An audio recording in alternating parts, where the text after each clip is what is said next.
Hi friends, ఎలా ఉన్నారు? నేను చాలా బాగున్నాను. మీరు కూడా బాగుండాలనుకుంటున్నాను.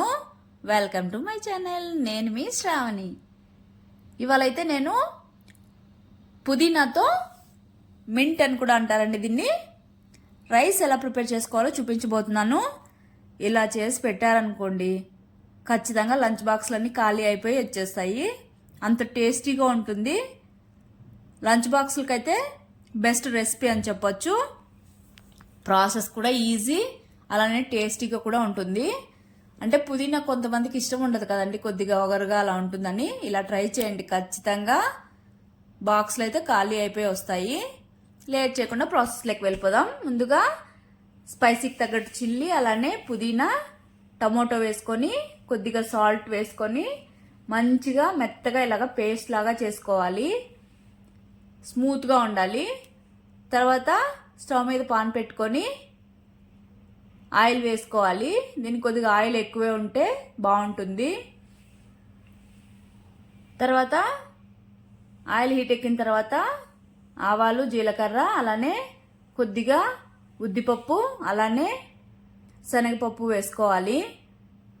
ఇవి మంచిగా లో ఫ్లేమ్లో లోపల వరకు గింజలు కుక్ అవ్వాలి. అప్పుడు తినేటప్పుడు కరకరలాడుతూ ఉంటాయండి టేస్ట్ అయితే ఈ పప్పులు వేసుకోవడం వల్ల.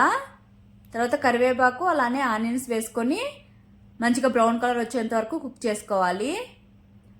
ఈ ఆనియన్స్ కూడా ఫ్రై అయిన తర్వాత సాల్ట్ వేసుకోవాలి.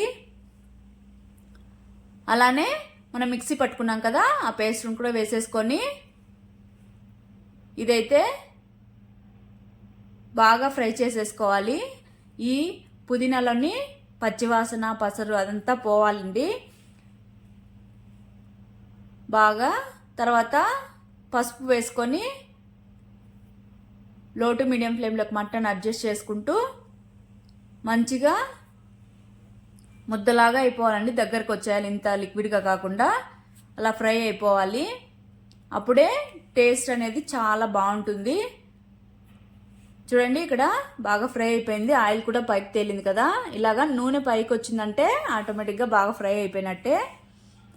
తర్వాత ఒక హాఫ్ లెమన్ అలాగా పిండేసుకొని ఇది కూడా ఒకసారి బాగా మిక్స్ చేసేసుకొని ఒక 3 minutes అలాగా కుక్ అయిపోవాలి. ఇలాగా కుక్ అయిన తర్వాత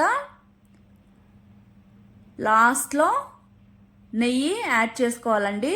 ఇది వద్దనుకున్న వాళ్ళు స్కిప్ చేయొచ్చు, కానీ వేసుకుంటే భలే కమ్మగా ఉంటుంది తినేటప్పుడైతే. ఒక 2 minutes నెయ్యి వేసిన తర్వాత ఫ్రై చేసుకొని స్టవ్ ఆపేసి పక్కన పెట్టేసుకోవాలి. తర్వాత రైస్ వేసుకొని బాగా మిక్స్ చేసేసుకోవాలి. ఇక్కడ వచ్చేసి రైస్ బాగా పొడిగా ఉండాలి. అలానే రైస్ అనేది చల్లారిన తర్వాత అయితే బాగా మిక్స్ అయిపోతుంది బాగా, లేదంటే ముద్దగా అయిపోతుంది రైసు. ఇలా మొత్తం మిక్స్ చేసేసుకున్న తర్వాత చివరిగా గోడంబి ఇలాగా ఆయిల్ కొద్దిగా వేసుకొని ఫ్రై చేసుకొని వేసి మిక్స్ చేసుకుంటే టేస్ట్ మరింతగా బాగుంటుందండి. అంతే, సింపుల్గా అయిపోయింది కదా పుదీనా రైస్.